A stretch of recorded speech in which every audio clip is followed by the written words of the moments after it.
Hey guys, it's Marianne at Thrive, and your PowerPoint tip today is about the definitions of animations and transitions. These are two really important terms when it comes to working in a PowerPoint presentation, but we also need to make sure we're using the correct ones. So let's start with animations. Animations are where we're taking individual elements on our slides and we're giving them a little bit of life. We're giving them some movement and we're making them dynamic. So that could be text floating up from the bottom, coming in from the side. We've all seen the one that sort of starts from nothing and zooms out. If you've sat through any presentations, you will have seen, things coming down, things moving to the left and right, fading in, fading out. Those are animations, and you can apply them to text boxes, to videos, to icons and graphics. The list is endless, and the amount of options is quite large. You can have an animation apply to bring something in, so on entry, and you can also have it to bring it out on exit. So you can have, say, a text box fade in, and then you can have it fade out, so it's actually not on the slide at the end. So that's an animation, and those are applied individually to the elements, and you can layer them up and set them with timers. By comparison, a transition is how we move through the entire slideshow.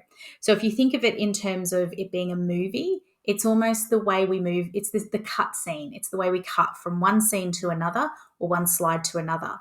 It takes away that clunky feeling and that really jarring movement of going from something that might be very text heavy to an image to something else that might have a graph on it.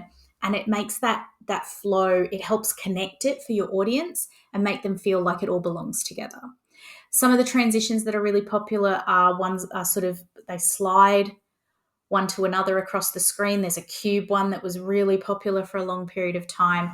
But what you really want to be sure of is that what you do with your transitions is that they are always appropriate to the content. You don't want something that's really flashy and dynamic when you're talking about something quite serious or quite dry and important, okay? Now, I don't have a problem with your content being dry, important, text-heavy, very serious, but don't throw a weird flashing strobe in there as the way, or, one of those weird carnival transitions. It makes no sense.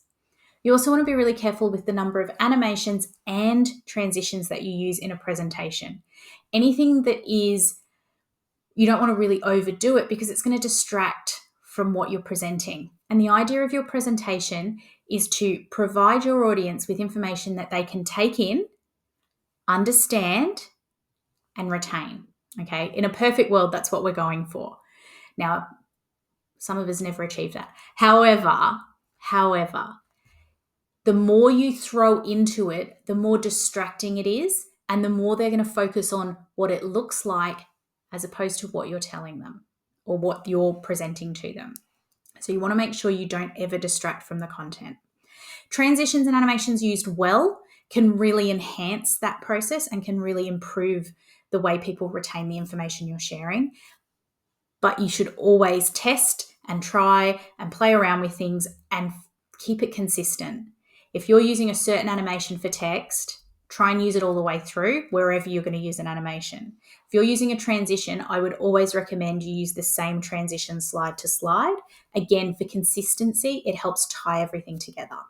So get in there and have a go. If you are working with somebody else like a VA or a team member, or you've got an agency or a team of people and you're delegating tasks out, be really clear when you're talking about your presentations, when you're talking about animations and transitions, and be really clear about what you expect and how you want the finished product to look so that you can choose those elements that are going to be the most appropriate for you and your audience.